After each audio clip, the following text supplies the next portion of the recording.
Competitive video gaming, or esports, has clearly exploded into the mainstream during the COVID pandemic. Increased attention has also seen a growing focus on esports gambling, with some reports citing a 40% growth in esports betting on some prominent titles FIFA and NBA 2K during periods in 2020. No surprise then that global competition from traditional gambling firms and new entrants is now fierce. To discuss their approach, I met with Steven Salz, co-founder and CEO of esports betting platform, Rivalry, which recently raised $20 million to support its growth. Before starting Rivalry, Steven was a longtime gaming fan, addicted to games like World of Warcraft and playing for a semi-professional team before undertaking a career in capital markets. Eventually, the lure of esports soon called him back after noting the growth in virtual goods marketplaces in two of the biggest esports titles, Counterstrike and Dota.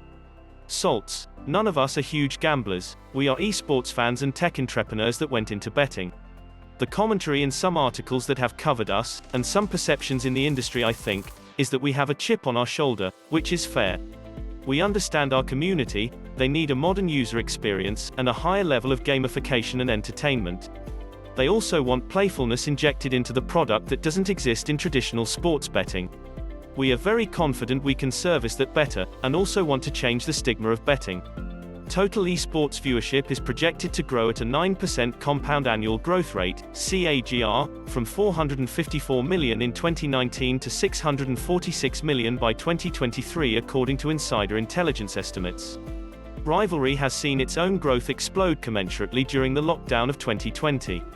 Esports ended up being well positioned for something like a pandemic. In the first 90 days when all the other sports shut down, esports was essentially the only competitive thing you could watch.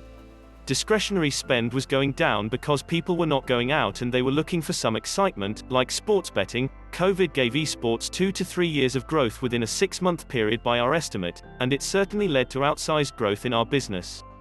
Rivalry's average customer are typically between 18 and 25 years old and very much digital natives with a global perspective.